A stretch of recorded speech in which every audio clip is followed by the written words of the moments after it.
Hello students, welcome to biology वाला। कैसे हैं आप सभी लोग? आई होप आप सभी लोग अच्छे होंगे।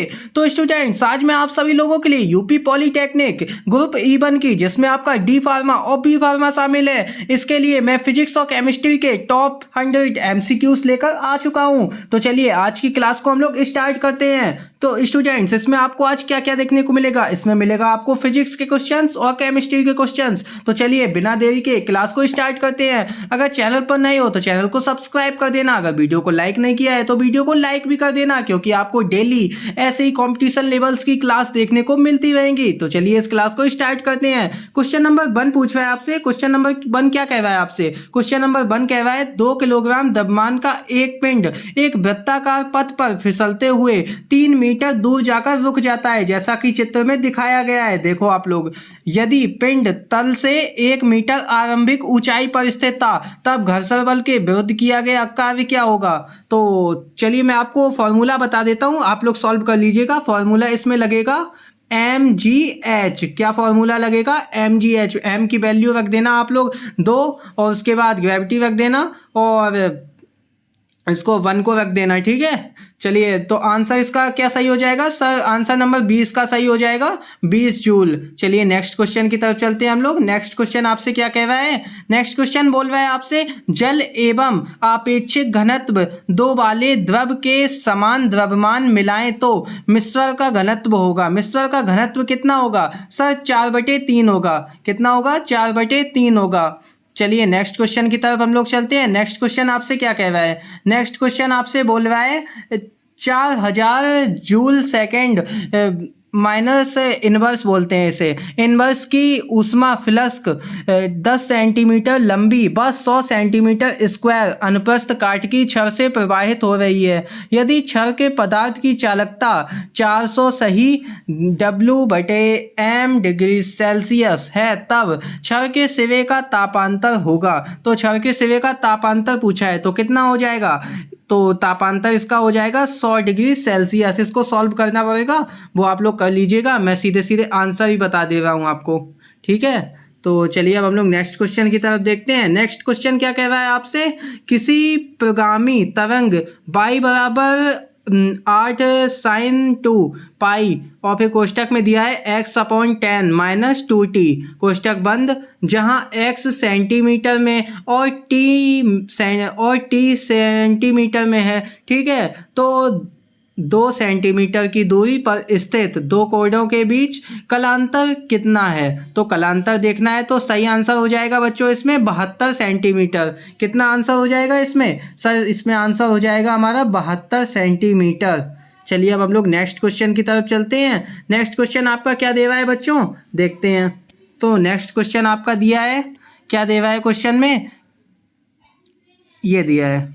नेक्स्ट क्वेश्चन आपसे कह रहा है, किसी तनी हुई डोरी पर एक प्रगामी तरंग है y बराबर a sin, कोष्टक में दिया है kx plus ax minus ax plus दिया है शायद, हाँ ax प्लस। तो ये इसमें आपको फिर फिगर दिया है, और क्या पूछ रहा है? जब यह डोरी के सिरे a पर टकराकर परिवर्तित होती है। ये एक मिनर बना है। ठीक है, तो कह रहा है जब यह डोरी के सिरे ए पर टकराकर परावर्तित होती है तो तरंग का समीकरण है। तो तरंग का समीकरण बच्चों कितना हो जाएगा? तो तरंग का समीकरण सर हो जाएगा, कितना हो जाएगा बच्चों? तरंग का समीकरण हो जाएगा सर y बराबर -a sin kx minus ax plus, कितना हो जाएगा? kx minus ax plus. चलिए अब हम लोग नेक्स्ट क्वेश्चन की तरफ चलते हैं बच्चों।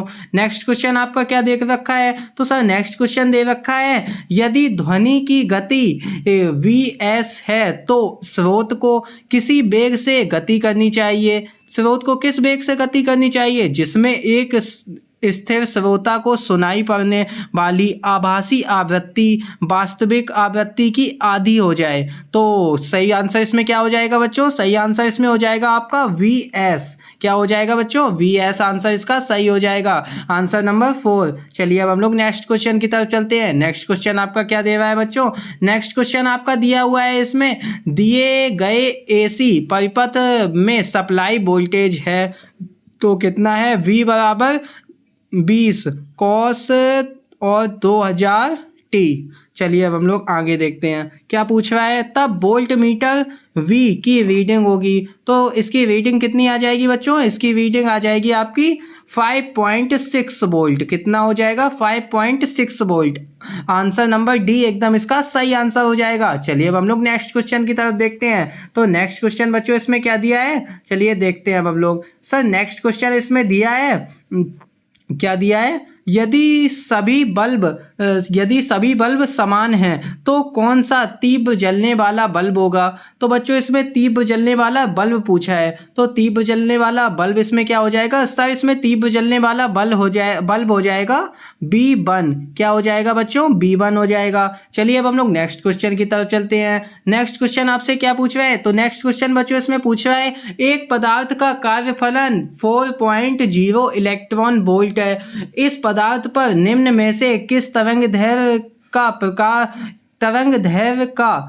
प्रकाश फोटो इलेक्ट्रॉन का उत्सर्जन नहीं करेगा? तो कौन नहीं करेगा? तो बच्चों इसमें 320 nm यानी कि 320 नैनोमीटर का जो है वो फोटो इलेक्ट्रॉन का उत्सर्जन नहीं करेगा।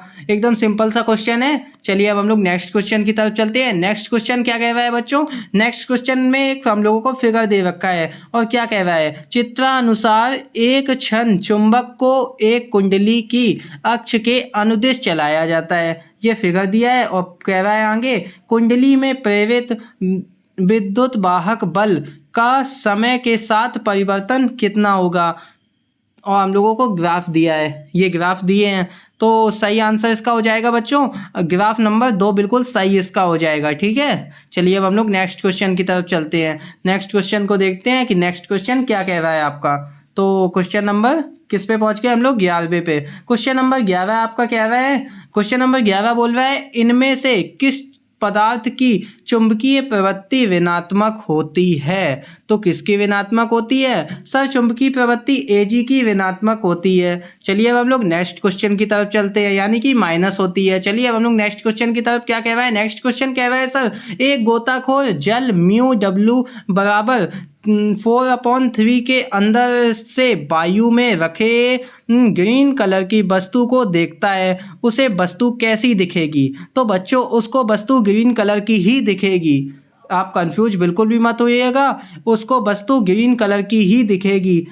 आंसर नंबर ए इसका बिल्कुल ठीक आंसर हो जाएगा। चलिए अब हम लोग चलते हैं नेक्स्ट क्वेश्चन की तरफ। तो बच्चों नेक्स्ट क्वेश्चन इसका क्या कह रहा है? नेक्स्ट क्वेश्चन सर इसका कह रहा है आपका H alpha H beta H gamma रेखाएं इनमें से किससे संबंधित हैं? तो बच्चों किससे ये संबंधित है? सर ये बामर श्रेणी से संबंधित है। बिल्कुल सिंपल सा आंसर है। सर ये किससे संबंधित है? सर ये बामर श्रेणी से संबंधित है। चलिए अब हम लोग चलते हैं नेक्स्ट क्वेश्चन की तरफ। नेक्स्ट क्वेश्चन देखते हैं कि इसमें क्या दिया है।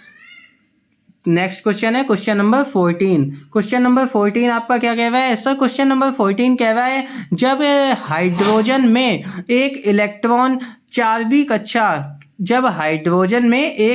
4वीं कक्षा से 5वीं स्थायी कक्षा में उत्तेजित हो तो इलेक्ट्रॉन के कोणीय संवेग में परिवर्तन होगा। जहां प्लैंक का नियतांक दिया है h बराबर 6.6 into 10th power -34 joule minus second. ठीक है, तो सही आंसर इसमें आपका बच्चों क्या हो जाएगा? तो सही आंसर सर इसमें हो जाएगा 1.05 into 10th power 34 joule minus second. ठीक है, आंसर नंबर सी बिल्कुल सही आंसर हो जाएगा इसका। ठीक है बच्चों, चलिए अब हम लोग नेक्स्ट क्वेश्चन की तरफ चलते हैं। नेक्स्ट क्वेश्चन आपका क्या कह रहा है? W भार व L लंबाई के एक समान तार का एक सिरा छत से दृढ़ता पूर्वक लगा है व दूसरे सिरे पर भार W1 संलग्न है। यदि तार के अनुप्रस्थ परिच्छेद का क्षेत्रफल 5 हो, कितना हो? 5 हो, तो निचले सिरे से 3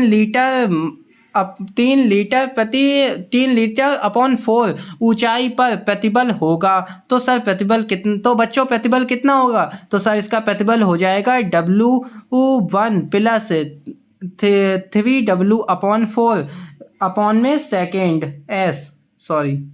एस हो जाएगा। आंसर नंबर 3 इसका बिल्कुल राइट आंसर हो जाएगा बच्चों। चलिए अब हम लोग नेक्स्ट क्वेश्चन की तरफ चलते हैं। नेक्स्ट क्वेश्चन बच्चों इसका क्या दिया है, आर त्रिज्या की वृत्ताकार कुंडली में धारा प्रवाह के कारण इसकी अक्ष पर चुंबकीय क्षेत्र का मान केंद्र पर चुंबकीय क्षेत्र की तुलना में 1/8 किस दूरी पर होगा। तो बच्चों इसका सही आंसर क्या हो जाएगा सर, इसका सही आंसर हो जाएगा √3r। बिल्कुल सिंपल सा क्वेश्चन है, कितना हो जाएगा सर, √3r हो जाएगा। चलिए नेक्स्ट क्वेश्चन की तरफ चलते हैं। तो बच्चों नेक्स्ट क्वेश्चन आपका क्या दिया है सर, नेक्स्ट क्वेश्चन हमारा दिया है, नेक्स्ट क्वेश्चन बोल रहा है यदि पृथ्वी की सतह का क्षेत्रफल a तथा आयतन v है तब पृथ्वी की धारिता होगी। तो पृथ्वी की धारिता बच्चों कितनी हो जाएगी सर, पृथ्वी की धारिता हो जाएगी 12 पाई, कितनी हो जाएगी बच्चों, 12 पाई और Z0 V अपॉन में A। ठीक है बच्चों, कितनी हो जाएगी 12 पाई Z0 V अपॉन में A। चलिए तो आंसर नंबर सी बिल्कुल राइट आंसर हो जाएगा। चलिए अब हम लोग नेक्स्ट क्वेश्चन की तरफ चलते हैं। तो बच्चों नेक्स्ट क्वेश्चन क्या दिया है देख लेते हैं। तो नेक्स्ट क्वेश्चन सर दिया है इसमें संधारित्रों का उपयोग इलेक्ट्रिक परिपथ में किया जाता है। सॉरी बच्चों, संधारित्रों का उपयोग जो है वो इलेक्ट्रिक परिपथों में किया जाता है जहां उपकरणों की अधिक आवश्यकता होती है।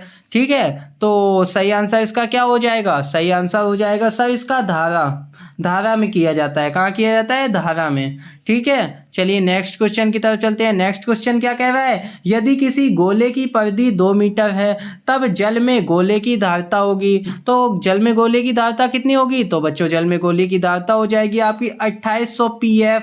कितनी हो जाएगी बच्चों सर, 2800 pf हो जाएगी। चलिए नेक्स्ट क्वेश्चन की तरफ चलते हैं। तो बच्चों नेक्स्ट क्वेश्चन इसमें क्या दिया है सर, नेक्स्ट क्वेश्चन दिया है भूमि से 10 मीटर ऊंचाई पर रखे 9 मीटर क्यूब क्षमता के एक टैंक को एक विद्युत पंप से भरा जाता है। यदि पंप टैंक को भरने में 10 किलोवाट शक्ति लेकर 5 मिनट लगाता है तब पंप की क्षमता होगी। तो पंप की क्षमता बच्चों कितनी हो जाएगी सर, 30% हो जाएगी। आंसर नंबर डी इसका बिल्कुल सही उत्तर हो जाएगा। बच्चों नेक्स्ट क्वेश्चन की तरफ चलते हैं। सर नेक्स्ट क्वेश्चन दिया है, तो बच्चों क्या दिया है देखते हैं। यदि सौर मंडल में यह मान लिया जाए कि पृथ्वी और सूर्य दोनों ऊष्मागतिकी निकाय का निर्माण करते हैं जिसमें सूर्य स्रोत का कार्य 6000 के पर व पृथ्वी सिंक 300 के पर कार्य करती है। ठीक है बच्चों, तब दोनों के मध्य विकिरणों के क्रय विनिमय के आधार पर दक्षता होगी। तो क्रय विनिमय के आधार पर दक्षता पूछी गई है, तो कितनी हो जाएगी बच्चों, तो सर इसका राइट आंसर हो जाएगा 95%। कितना हो जाएगा बच्चों, 95% इसका बिल्कुल राइट आंसर हो जाएगा सर। चलिए अब बच्चों नेक्स्ट क्वेश्चन की तरफ चलते हैं। नेक्स्ट क्वेश्चन आपका क्या दिया है देखते हैं। तो बच्चों नेक्स्ट क्वेश्चन आपका दे रखा है यहाँ पे। नेक्स्ट क्वेश्चन दिया है कौन सा पदार्थ अत्यधिक प्रत्यास्थ है। तो अत्यधिक प्रत्यास्थ पदार्थ कौन सा है बच्चों, कांच है। बिल्कुल सिंपल सा क्वेश्चन था, कौन सा पदार्थ अत्यधिक प्रत्यास्थ होता है बच्चों, बिल्कुल रट लेना इसको, कांच जो है वो अत्यधिक प्रत्यास्थ पदार्थ है। ठीक है, नेक्स्ट क्वेश्चन आपका क्या दिया है। तो बच्चों नेक्स्ट क्वेश्चन आपका दिया है गुरुत्वीय गॉस का नियम। तो गुरुत्वीय गॉस का नियम क्या है सर, गुरुत्वीय गॉस का नियम जो है वो ये दिया है सी नंबर, क्या दिया है, Fg.ds इक्वल -4g πm। ठीक है बच्चों, और ये F नहीं है, सॉरी फाई दिया है। चलिए नेक्स्ट क्वेश्चन की तरफ चलते हैं हम लोग। नेक्स्ट क्वेश्चन आपका क्या दे रखा है सर, नेक्स्ट क्वेश्चन दिया है निम्न में से कौन सा प्रकाश वैद्युत प्रभाव का उदाहरण है। तो प्रकाश वैद्युत प्रभाव का उदाहरण क्या है, प्रकाश वैद्युत प्रभाव का उदाहरण है अप्रत्यास्थ टक्कर। क्या है, अप्रत्यास्थ टक्कर। चलिए नेक्स्ट क्वेश्चन की तरफ चलते हैं। नेक्स्ट क्वेश्चन बच्चों क्या दिया है सर, नेक्स्ट क्वेश्चन दिया है एक द्विपरमाणु गैस को Q ऊष्मा देने पर यह Q/4 कार्य करती है। इस गैस की मोलर ऊष्मा धारिता है। तो मोलर ऊष्मा धारिता बच्चों इसकी कितनी है, 10R अपॉन में 3 कितनी हो जाएगी बच्चों? सर 10R अपॉन में 3 हो जाएगी। Answer number B, answer number C बिल्कुल राइट आंसर हो जाएगा इसका। चलिए नेक्स्ट क्वेश्चन की तरफ चलते हैं। नेक्स्ट क्वेश्चन आपका दिया है, कॉपर FCC में क्रिस्टलित होता है जिसकी एकक कोशिका की लंबाई 361 pm है। कॉपर परमाणु की त्रिज्या है, कॉपर परमाणु की त्रिज्या कितनी हो जाएगी? सर कॉपर परमाणु की त्रिज्या हो जाएगी 127 pm, pm यानी पिकोमीटर। ठीक है, चलिए आंसर नंबर बी बिल्कुल राइट आंसर हो जाएगा। चलिए क्वेश्चन नंबर 27 की तरफ चलते हैं। क्वेश्चन नंबर 27 आपका क्या कह रहा है, तीसरी क्षारीय मृदा धातु के एक परमाणु में इलेक्ट्रॉनों तथा प्रोटॉनों की संख्या है। ए नंबर आंसर इसका बिल्कुल ठीक हो जाएगा, E = 20 और P = 20। चलिए नेक्स्ट क्वेश्चन की तरफ चलते हैं। इसका आंसर जो सही हो जाएगा वो आपका क्या हो जाएगा, ए नंबर आंसर बिल्कुल ठीक आंसर हो जाएगा। चलिए नेक्स्ट क्वेश्चन की तरफ चलते हैं। नेक्स्ट क्वेश्चन आपका क्या कह रहा है, नेसरल अभिकर्मक तथा NH3 अमोनिया का सूत्र होता है, क्या होता है बच्चों, NH3 अमोनिया विलयन की क्रिया द्वारा भूरे रंग के अवक्षेप के प्राप्त होने का कारण है। तो इसके प्राप्त होने का कारण क्या है? तो चलिए अभी हम, तो बच्चों इसके प्राप्त होने का कारण क्या है? 28 नंबर क्वेश्चन का आप लोग कमेंट में आंसर बताओ। सर इसका सही आंसर हो जाएगा मिलन आयोडीन का क्षार। क्या हो जाएगा बच्चों? मिलन आयोडीन का क्षार। तो चलिए बच्चों नेक्स्ट क्वेश्चन की तरफ चलते हैं। नेक्स्ट क्वेश्चन क्या कह रहा है, जब 90TH230 से क्रमागत 2 अल्फा 6 द्वारा प्राप्त उत्पाद है, तो सही आंसर बच्चों इसका क्या हो जाएगा? सर इसका सही आंसर हो जाएगा आंसर नंबर बी, रेडॉन इसका बिल्कुल सही आंसर हो जाएगा। चलिए अब हम लोग नेक्स्ट क्वेश्चन की तरफ चलते हैं। नेक्स्ट क्वेश्चन आपका क्या दिया है बच्चों, तुल्यांकी चालकता की इकाई है। तो तुल्यांकी चालकता की इकाई क्या हो जाएगी? सर इसकी इकाई हो जाएगी ओमेगा का चिन्ह बनेगा। ठीक है, ये इसको ओमेगा बोलते हैं। ओमेगा -1 सेंटीमीटर स्क्वायर ग्राम तुल्यांक इनवर्स। ठीक है बच्चों, चलिए नेक्स्ट क्वेश्चन की तरफ चलते हैं हम लोग। नेक्स्ट क्वेश्चन आपका क्या हो जाएगा देखते हैं को। तो हम लोग पहुंच गए हैं कहाँ पे, क्वेश्चन नंबर 32 पे। चलिए अब हम लोग देखते हैं क्या दिया है, उच्चतम विद्युत विनी तत्व के बाह्यतम कोश का इलेक्ट्रॉनिक विन्यास है। तो बाह्यतम कोश का इलेक्ट्रॉनिक विन्यास कितना हो जाएगा, 2s2 और फिर 2p5। कितना हो जाएगा, 2s2 और 2p5। आंसर नंबर ए बिल्कुल राइट आंसर हो जाएगा बच्चों। नेक्स्ट आपका दिया है, जैल मिश्रण को प्रदर्शित करता है। तो जैल मिश्रण को कौन प्रदर्शित करता है? तो बच्चों जैल मिश्रण को प्रदर्शित करता है द्रवों में ठोस। कौन प्रदर्शित करता है बच्चों? सर द्रवों में ठोस प्रदर्शित करता है। चलिए नेक्स्ट क्वेश्चन की तरफ चलते हैं हम लोग। नेक्स्ट क्वेश्चन आपका क्या दिया है देख लेते हैं। तो बच्चों नेक्स्ट क्वेश्चन आपका दिया है, शून्य कोटि की अभिक्रिया के 100% पूर्ण होने में आवश्यक समय होता है। तो आवश्यक समय कितना होता है? सर आवश्यक समय इसका होता है A/k। ठीक है, तो नेक्स्ट क्वेश्चन की तरफ चलते हैं हम लोग। नेक्स्ट क्वेश्चन आपका क्या दे रखा है सर? नेक्स्ट क्वेश्चन इसमें दिया है, जब लवर विलयन की सांद्रता बढ़ती है तो क्या होता है? तो क्या क्वथनांक बढ़ता है या फिर जबकि वाष्प दाब घटता है? ठीक है, पहले आपका क्या दिया है, क्या पूछा है, जब लवर विलयन की सांद्रता बढ़ती है तो क्या होता है, क्या क्वथनांक बढ़ता है जबकि वाष्प दाब घटता है, या फिर क्वथनांक घटता है जबकि वाष्प दाब बढ़ता है, या फिर हिमांक घटता है जबकि वाष्प दाब बढ़ता है, या फिर हिमांक बढ़ता है जबकि वाष्प दाब घटता है? तो सही आंसर हो जाएगा बच्चों इसका, क्वेश्चन क्या था, जब लवर विलयन की सांद्रता बढ़ती है तो क्वथनांक बढ़ता है जबकि वाष्प दाब क्या हो जाता है आपका, घटता है। ठीक है बच्चों, आंसर नंबर ए बिल्कुल सही आंसर, राइट आंसर इसका हो जाएगा। चलिए नेक्स्ट क्वेश्चन की तरफ चलते हैं हम लोग। नेक्स्ट क्वेश्चन क्या कह रहा है सर? नेक्स्ट क्वेश्चन इसमें कह रहा है, किसी तंत्र द्वारा किया गया कार्य एक आदर्श गैस की आंतरिक ऊर्जा में हुई कमी के बराबर होता है। तो प्रक्रम है, तो इसका प्रक्रम क्या हो जाएगा सर? इसका प्रक्रम हो जाएगा रुद्धोष्म। रुद्धोष्म सही आंसर हो जाएगा। ठीक है, इसको आप लोग रट लीजिएगा, याद कर लीजिएगा अच्छे से। ठीक है, आंसर नंबर, क्वेश्चन नंबर कौन सा है अब, 37। चलिए देखते हैं क्या दिया है इसमें। इसमें दिया है Z = 33 तत्व संबंधी हैं? तो Z बराबर 33 तत्व संबंधी हैं। किसके हैं? नाइट्रोजन परिवार के संबंधी हैं। ठीक है, कौन किसके संबंधी हैं? Z बराबर 33 तत्व, तो सर नाइट्रोजन परिवार के संबंधी हैं। चलिए आंसर नंबर सी बिल्कुल राइट आंसर इसका हो जाएगा। चलिए अब हम लोग नेक्स्ट क्वेश्चन की तरफ चलते हैं। तो नेक्स्ट क्वेश्चन बच्चों कौन सा है? सर नेक्स्ट क्वेश्चन है 38 क्वेश्चन को देख लेते हैं। 38 क्वेश्चन क्या कह रहा है? सर 38 क्वेश्चन की बोल रहा है भर्जन का निस्तापन है। भर्जन का निस्तापन क्या है? सामान्यतया भट्टी में की जाती है, या फिर धातुओं के शुद्धिकरण में प्रयुक्त होता है, या फिर अयस्क के सांद्रण के लिए प्रयुक्त होता है, या फिर एक ही क्रिया के विभिन्न नाम हैं। तो भर्जन तथा निस्तापन है सामान्यतः भट्टी में की जाती है। ठीक है, तो आंसर नंबर बी बिल्कुल राइट आंसर हो जाएगा बच्चों इसका। चलिए नेक्स्ट क्वेश्चन देख लेते हैं। नेक्स्ट क्वेश्चन में आपको एक अभिक्रिया दी गई है, ठीक है, और पूछा गया है अभिक्रिया के लिए साम्यावस्था स्थिरांक क्रमशः K1 तथा K2 हैं। अभिक्रिया के लिए साम्यावस्था स्थिरांक हैं, तो सही आंसर इसका क्या हो जाएगा? अभी आप लोगों को बताना है। तो सर सही आंसर इसका हो जाएगा K1 गुना और फिर K2। क्या हो जाएगा बच्चों? K1 गुना K2। ठीक है, आंसर नंबर ए बिल्कुल ठीक आंसर हो जाएगा इसका। चलिए नेक्स्ट क्वेश्चन की तरफ हम लोग चलते हैं। नेक्स्ट क्वेश्चन आपका बच्चों क्या दे रखा है? सर 1 क्लोरोब्यूटेन के साथ क्षारीय KOH की अभिक्रिया देती है। तो सही आंसर इसका क्या हो जाएगा? ब्यूट 1 इन।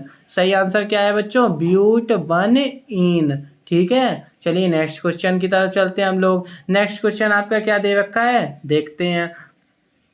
तो सर नेक्स्ट क्वेश्चन दिया है इसमें निम्न अभिक्रिया।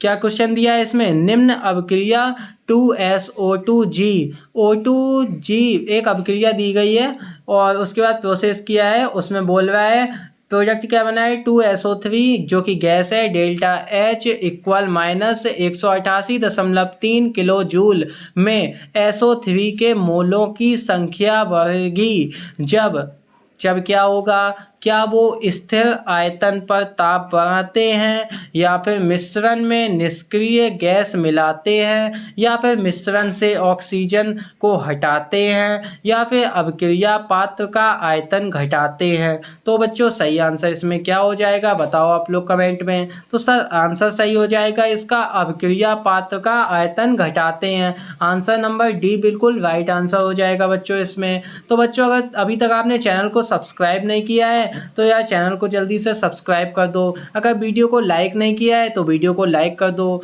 अब देखते हैं हम लोग क्वेश्चन नंबर 42 पर हम लोग पहुंच चुके हैं। जल्दी से अपने तमाम दोस्तों के साथ इस सेशन को शेयर भी कर देना अगर वीडियो पूरी देख रहे हो तो। चलिए अब हम लोग देखते हैं आगे।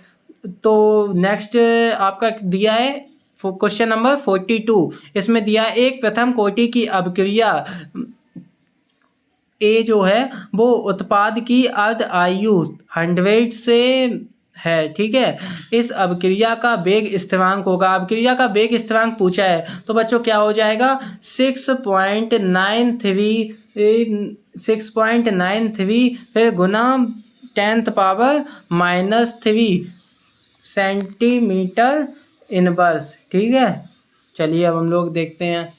सॉरी, सेकेंड इनवर्स होगा, सेकेंड इनवर्स। ठीक है, चलिए नेक्स्ट क्वेश्चन की तरफ चलते हैं। नेक्स्ट क्वेश्चन आपका क्या कह रहा है बच्चों? सर नेक्स्ट क्वेश्चन कह रहा है किसी गैसीय अभिक्रिया की दर 3 गुनी हो जाती है। ठीक है, जब तापमान 25 डिग्री सेल्सियस से 10 डिग्री सेल्सियस अधिक तक बढ़ाया जाता है। इस अभिक्रिया की सक्रिय ऊर्जा किलो जूल मोल इनवर्स में होगी। तो कितनी होगी बच्चों? सर इसकी अभिक्रिया होगी 83.8। कितनी हो जाएगी बच्चों? 83.8 हो जाएगी। सही आंसर हो जाएगा सी। चलिए नेक्स्ट क्वेश्चन की तरफ चलते हैं हम लोग। नेक्स्ट क्वेश्चन आपका क्या दिया है? निम्न पदार्थों में से किसका गलनांक स्पष्ट नहीं है? तो बच्चों बिल्कुल सिंपल सा आंसर है। आप लोग बताओ कमेंट में, क्या वो KCl है, क्या वो कांच है, क्या वो बर्फ है, या फिर वो डायमंड है? तो बच्चों सही आंसर इसका हो जाएगा कांच। क्या आंसर हो जाएगा बच्चों सही? काच सर इसका बिल्कुल सही आंसर हो जाएगा। इसका गलनांक जो है वो स्पष्ट नहीं होता है। चलिए नेक्स्ट क्वेश्चन की तरफ चलते हैं हम लोग। नेक्स्ट क्वेश्चन आपका क्या दिया है? किसी क्रिस्टल में ब्रैवे जालकों की कुल संख्या होती है। तो सर इसकी कुल जो संख्या होती है वो 14 होती है। कितनी होती है बच्चों? बस आंसर को आपको देख के ही टिक कर देना है। कितनी हो जाती है सर? वो 14 हो जाती है। ठीक है, ब्रैवो जालकों की कुल संख्या कितनी होती है किसी क्रिस्टल में? सर वो 14 होती है। चलिए अब हम लोग चलते हैं नेक्स्ट क्वेश्चन की तरफ। नेक्स्ट क्वेश्चन आपका क्या दिया है? नेक्स्ट क्वेश्चन आपका दिया है, यदि किसी आदर्श गैस के 2 मोल निर्वात में स्वतः प्रसारित होते हैं तो संपादित कार्य का मान होगा। संपादित कार्य का मान कितना होगा सर? संपादित कार्य का मान 0 हो जाएगा। कितना हो जाएगा बच्चों? सर संपादित कार्य का मान 0 हो जाएगा। तो आंसर नंबर सी इसका बिल्कुल राइट आंसर हो जाएगा बच्चों। चलिए अब हम लोग नेक्स्ट क्वेश्चन की तरफ चलते हैं। नेक्स्ट क्वेश्चन आपको क्या दिया है? सर नेक्स्ट क्वेश्चन दिया है, स्थिर आयतन पर ऊष्मा निम्न के बराबर होता है। तो किसके बराबर होता है सर? डेल्टा ई के बराबर होता है। किसके बराबर होता है बच्चों? सर डेल्टा ई के बराबर होता है। चलिए अब हम लोग नेक्स्ट क्वेश्चन की तरफ चलते हैं। नेक्स्ट क्वेश्चन क्या कह रहा है आपका? 300 केल्विन ताप पर 300 केल्विन ताप पर किसी गैसीय क्रिया के लिए delta H minus delta E equal minus kilo joule है तथा डेल्टा एन जो कि गैस है का मान होगा। दिया गया है आर इक्वल जूल प्रति केल्विन -1 मोल इनवर्स। ठीक है, तो सही आंसर बच्चों इसमें क्या हो जाएगा? जब आप सॉल्व करोगे तो आंसर इसका आएगा -2। कितना आएगा बच्चों? सर -2 इसका जो है वो राइट आंसर आएगा। ठीक है बच्चों, चलिए नेक्स्ट क्वेश्चन की तरफ चलते हैं हम लोग। सर नेक्स्ट क्वेश्चन इसमें दिया है, यदि विलयन के पीएच का मान 4 है। कितना है? पीएच का मान 4 है। तो इसमें H+ का मान होगा। तो इसमें बच्चों H+ का मान कितना हो जाएगा? सर इसमें H+ का मान हो जाएगा 10th पावर -4। ठीक है बच्चों, कितना हो जाएगा? 10th power -4। चलिए अब हम लोग नेक्स्ट क्वेश्चन की तरफ चलते हैं। नेक्स्ट क्वेश्चन आपका क्या दिया है? नेक्स्ट क्वेश्चन सर इसमें दिया है, N2O5 में उपस्थित बंध किस प्रकार के हैं? तो किस प्रकार के बंध हैं? सर ये जो बंध हैं वो हैं आपके सहसंयोजक तथा उपसहसंयोजक बंध। किस प्रकार के हैं? सहसंयोजक तथा उपसहसंयोजक बंध। चलिए अब हम लोग नेक्स्ट क्वेश्चन देख लेते हैं। नेक्स्ट क्वेश्चन दिया है क्या? तो बच्चों केवल इस सेशन में आपको केवल 50 क्वेश्चन ही करवा रहा हूँ। बाकी क्या नेक्स्ट वीडियो में हम लोग देखेंगे।